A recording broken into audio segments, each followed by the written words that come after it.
Assalamualaikum warahmatullahi wabarakatuh. Nama saya Nadia Salsabila Huta Barat dengan NIM 2429210008. Di sini saya akan mempresentasikan atau menjelaskan sekaligus menjawab terkait soal latihan 1310 yang seharusnya dijelaskan pada pertemuan kedua kemarin. Langsung aja ke soalnya, yaitu terkait restrukturasi hutang wesel atau notes payable. Di sini ada sebuah perusahaan yang bernama PT Rantau yang mengalami kesulitan keuangan sehingga meminta Bank Vkom untuk merestrukturasi hutang yang si PT Rantau punya ini dengan nilai buku hutang sebesar 8 miliar. Hutangnya ini akan jatuh tempo pada 3 tahun lagi, dan selama ini suku bunga yang dibayarkan perusahaan itu sebesar 10%. Dan hutang ini diterbitkan sesuai dengan face value. Kita diminta untuk menjurnal masing-masing kondisi restrukturasi hutang dengan dengan kondisi-kondisi yang ada di bawah ini. Kondisi pertama itu bank menyetujui untuk menerima pelunasan hutang dengan menerima saham yang dimiliki oleh PT Rantau. Kondisi kedua, bank setuju untuk menerima pelunasan hutang dengan menerima tanah yang dimiliki PT Rantau. Dan kondisi ketiga, bank setuju untuk memodifikasi ketentuan dan syarat hutang, yaitu menghapus beban bunga PT Rantau selama 3 tahun.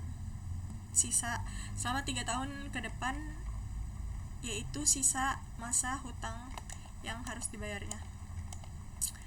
Maka penjurnalan pertama itu, pada kondisi pertama kan pelunasan dengan saham biasa. Kita tulis dulu diketahuinya itu notes payable sebesar 8 miliar dan saham biasa yang dimilikinya itu nilainya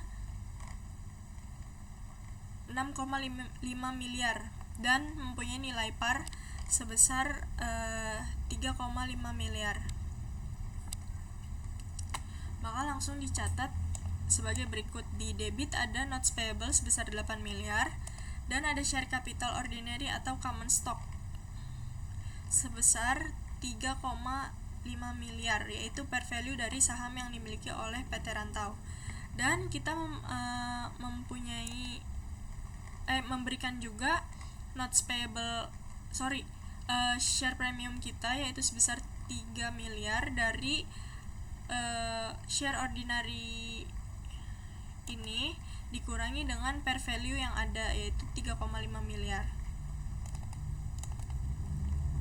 Jadi 6,5 miliar dikurangi 3,5 miliar. Dan gain on restructuring of debt, yaitu keuntungan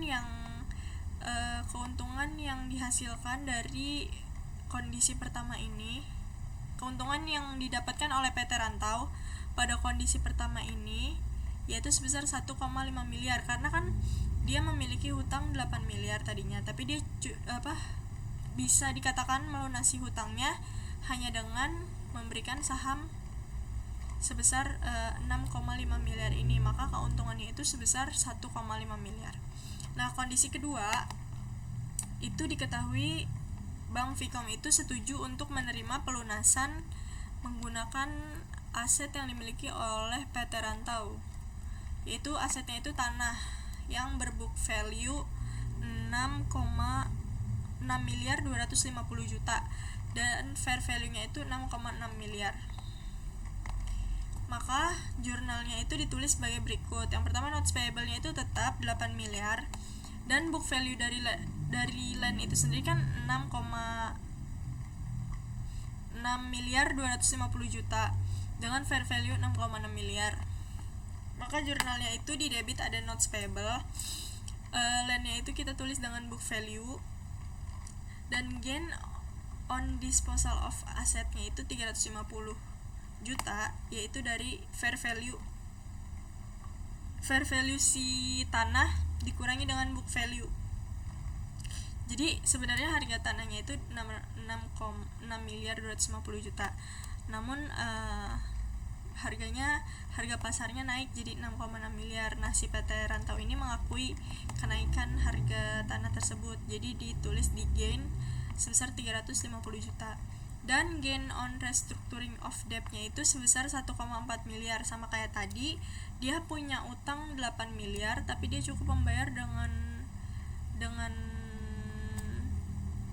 hanya membayar dengan tanah yang nilainya tuh cuma 6,6 miliar, maka selisihnya itu dimasukin ke gain on restructuring of debt. Nah, kondisi ketiga itu memodifikasi syarat atau penghapusan bunga. Di persetujuannya itu penghapusan bunga selama 3 tahun ke depan sisa masa pembayaran hutangnya.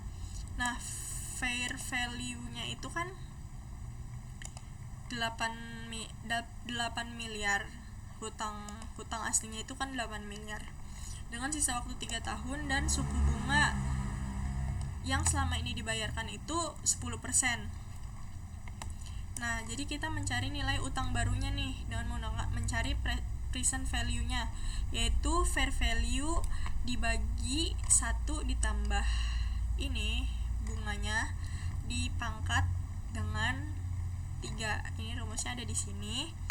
Hasilnya sebesar 6 miliar sekian. Maka notes payable yang lamanya itu ada 8 miliar dan notes payable yang baru yang sudah kita hitung dengan present value sebesar 6,6 miliar sekian, dan gain on restructuring of debt-nya itu, keuntungan dari restrukturasinya itu sebesar sama kayak tadi 8 miliar dikurangi dengan hutang yang baru. Jadi dia punya utang 8 miliar tapi cuma bayar, karena dia minta keringanan, cuma bayar dengan present value utang barunya gitu. Sekian dari saya. Wassalamualaikum warahmatullahi wabarakatuh.